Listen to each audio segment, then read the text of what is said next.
شروع کرتا ہوں اللہ کے نام سے جو بڑا مہربان نہایت رحم والا ہے۔ عقیقہ کیا ہوتا ہے؟ عقیقہ کرنے کا طریقہ کیا ہے؟ جس بچے کا عقیقہ نہ کیا جائے تو بچے کو اور والدین کو کیا سزا ملتی ہے؟ جب بچہ پیدا ہو تو پہلے اسے غسل دے کر بسم اللہ پڑھ کر صاف ستھرا کپڑا پہنا دیں۔ اس کے بعد اس کے دائیں کان میں اذان اور بائیں کان میں اقامت کہلا دی جائے۔ اگر کوئی مرد یا اذان کہنے والا نہ ہو تو عورت بھی اذان کہہ سکتی ہے۔ حضور اکرم صلی اللہ علیہ وآلہ وسلم نے اپنے نواسوں کے کان میں اذان کہی۔ حضرت ابو رافع فرماتے ہیں کہ انہوں نے رسول اللہ صلی اللہ علیہ وآلہ وسلم کو دیکھا کہ جب سیدہ فاطمہ کے یہاں حضرت حسن بن علی پیدا ہوئے تو آپ صلی اللہ علیہ وآلہ وسلم نے ان کے کان میں اذان کہی۔ اس طرح جب بچہ پیدا ہو جائے تو اس کو تحقیق یعنی گھٹی دینا حضور اکرم صلی اللہ علیہ وآلہ وسلم کی سنت مبارکہ ہے۔ ام المومنین سیدہ عائشہ صدیقہ رضی اللہ تعالی عنہا سے مروی ہے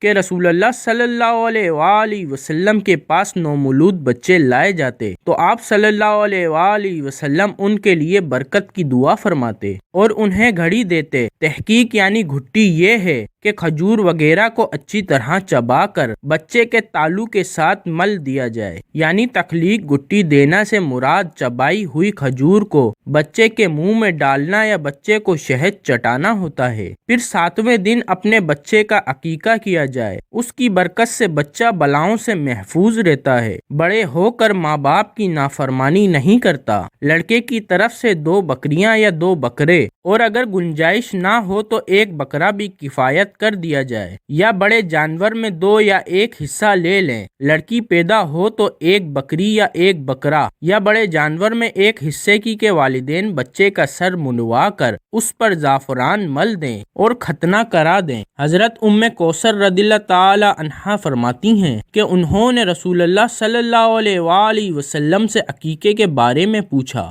آپ صلی اللہ علیہ وآلہ وسلم نے فرمایا کہ لڑکے کی طرف سے 2 بکریاں اور لڑکی کی طرف سے 1 بکری، ان کا نر یا مادہ ہونا کوئی نقصان نہیں۔ حضرت سلمان بن عامر رضی اللہ تعالی عنہ کہتے ہیں کہ انہوں نے رسول اللہ صلی اللہ علیہ وآلہ وسلم کو فرماتے ہوئے سنا کہ بچے کے پیدا ہونے پر عقیقہ اس کا حق ہے، تم اس کی طرف سے صدقے کے جانور کا خون بہاؤ، اس سے مصائب و آلام کو دور کرو، بہتر ہے کہ 7ویں دن اس کا نام رکھ دے اور عقیقہ کر دے۔ عقیقہ دینے سے بچے کی سب بلا دور ہو جاتی ہے اور آفتوں سے محفوظ رہتے ہیں۔ بچے کی اچھی پرورش اس کے عقیقے سے بندھی ہوئی ہے، یعنی عقیقہ ہوگا تو اچھی پرورش ہوگی، یعنی عقیقہ بچے کے دین کی سلامتی کا بھی ضامن ہے۔ دوسرا مفہوم اس کا یہ بھی بیان کیا گیا ہے کہ بچہ رکی ہوئی چیز کی طرح ہے، جس طرح قرض ادا کر کے رہن چڑھائے بغیر اس چیز سے استفادہ نہیں کیا جا سکتا،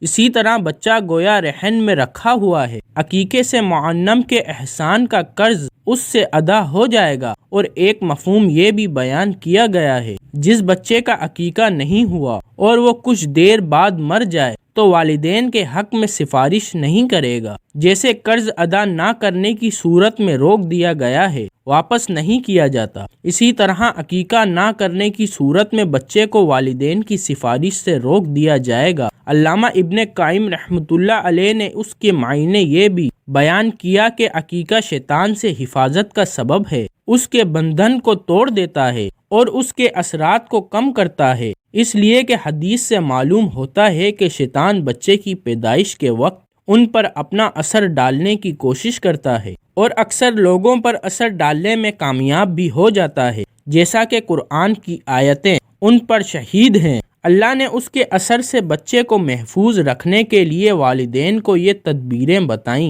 کہ ان کی طرف سے جانور ذبح کرو۔ امام احمد رحمۃ اللہ علیہ فرماتے ہیں کہ اگر کسی کے پاس تندرستی کی وجہ سے عقیقہ کرنے کی طاقت نہ ہو، وہ اگر قرضہ لے کے عقیقہ کرائے تو مجھے امید ہے کہ اللہ اس کو اس کا بدلہ عطا فرمائے گا، اس لیے کہ اس نے ایک سنت کو زندہ کیا۔ عقیقے کے لیے افضل دن 7واں دن ہے اور 14ویں اور 21ویں دن بھی مستحب ہے۔ عقیقے کا وقت تو ولادت سے ہی داخل ہو جاتا ہے، لیکن بہتر یہ ہے کہ بالغ ہونے سے پہلے کر دیا جائے، اور اگر بچہ بالغ ہو جائے وہ اپنی طرف سے عقیقہ کر سکتا ہے۔ اگر کسی نے بالکل عقیقہ نہ کیا تو بھی کوئی حرج نہیں، لیکن حسب توفیق عقیقہ کر لینا ہی بہتر ہے۔ اس طرح بچے کا نام پیدائش کے فوری بعد اور 7ویں دن تک رکھنا سنت ہے۔ حدیث مبارکہ میں اس کا ثبوت ملتا ہے۔ حضرت انس بن مالک رضی اللہ تعالی عنہ سے مروی ہے کہ رسول اللہ صلی اللہ علیہ وآلہ وسلم نے فرمایا، آج کی رات میرے گھر ایک بیٹا پیدا ہوا ہے جس کا نام میں نے اپنے باپ ابراہیم کے نام پر ابراہیم رکھا ہے۔ بچے کے نام معنوی اعتبار سے خوبصورت اور بامعنی ہوا کیونکہ نام انسان کی شخصیت کی عکاسی کرتا ہے۔ صحابی رسول حضرت ابو وہاب شمسی رضی اللہ تعالی عنہ بیان کرتے ہیں کہ رسول اللہ صلی اللہ علیہ وآلہ وسلم نے فرمایا، تم انبیاء کرام علیہ السلام کے ناموں پر اپنے بچوں کے نام رکھا کرو۔ اللہ کے نزدیک سب سے محبوب نام عبداللہ اور عبد الرحمن ہے، اور سب سے سچے نام حارث یعنی کھیتی باڑی کرنے والا اور حام مترک ہیں، جبکہ سب سے برے نام قرب اور مراتا ہیں، یعنی ایسے نام رکھنے سے پرہیز کیا جائے جن کے مفہوم میں اسلام کی تعلیمات کے مطابق نہ ہو۔